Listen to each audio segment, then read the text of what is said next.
All right, so if you're an HOA board member in DC, here's seven tips on how to effectively run the building to take care of the asset and also keep the people in it happy.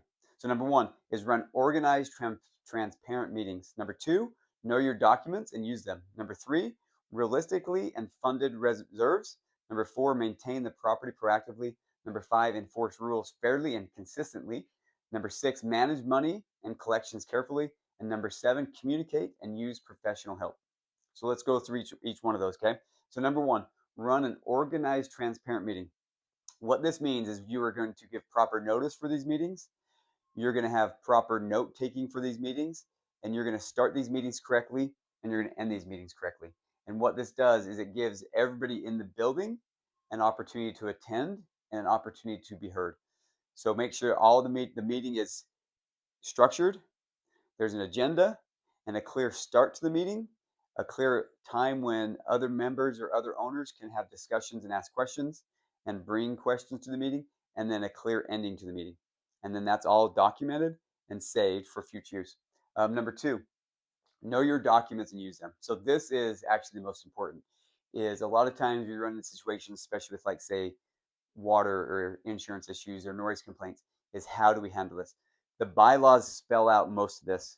Anything missing in the bylaw, we can look at the DC Condo Act and we can look for this. And then we use this to help make answers, to help make decisions, excuse me. That way, we're not the ones just coming up with answers for questions. We're actually following the documents and we're using them, okay? Number three, realistically and fund your reserves. So be realistic about your budget. You want to do a budget that's going to cover all the expenses and have an idea of what should be going to that reserve. If we're a brand new building, we need to start adding to that reserve very consistently. If we're an older building, we might need to look at a reserve study to give us an idea of how much money we need to start putting away. What we want to do is be smart about assessments, but also be even smarter about actually building reserve to take care of the building. So when future things come up, it's not a special assessment that's going to kill everybody. So be very smart about that and be very realistic and intentional about that.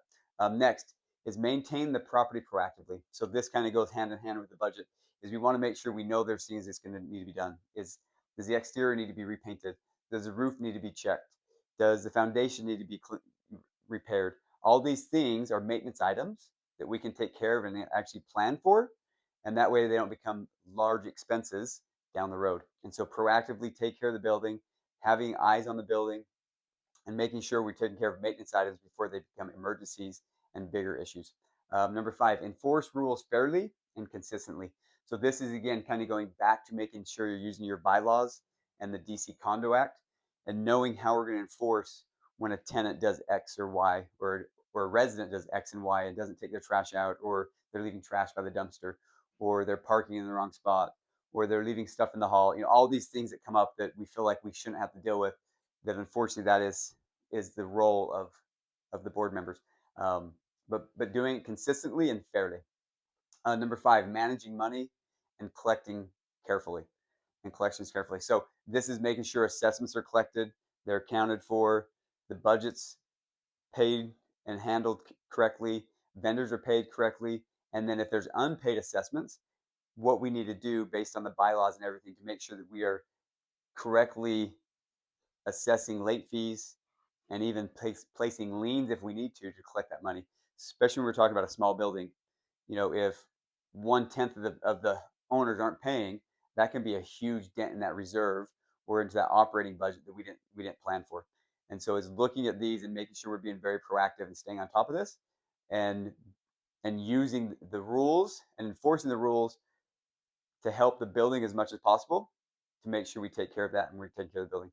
And then number seven, communicate and use professional help. So what we want to do as a building is we want to make sure everybody in the building knows what's going on. We're being open and honest about what the plans are for the building, what's happening, and then using professional help as a property manager or as an accountant, or even hire an attorney when we need to, if we're looking at making changes to the bylaws, or we're looking to add new policies that we want to stand by. Like maybe if it's something to do with insurance, which we've talked about in other videos.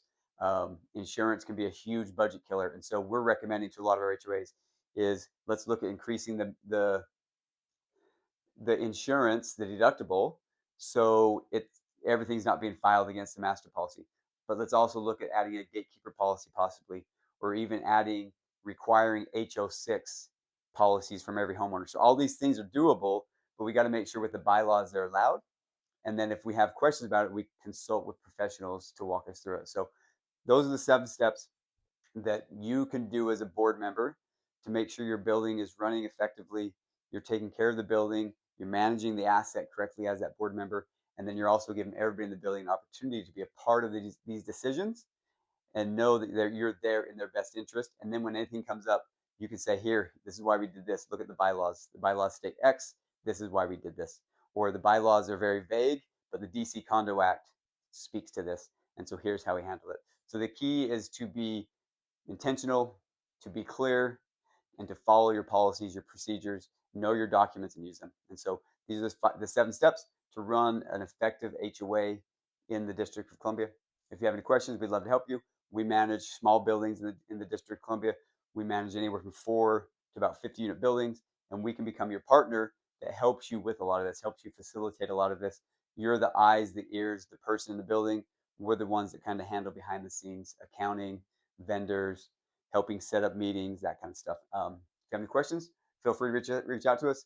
Drop a comment in the video, whatever you need. Thanks for watching.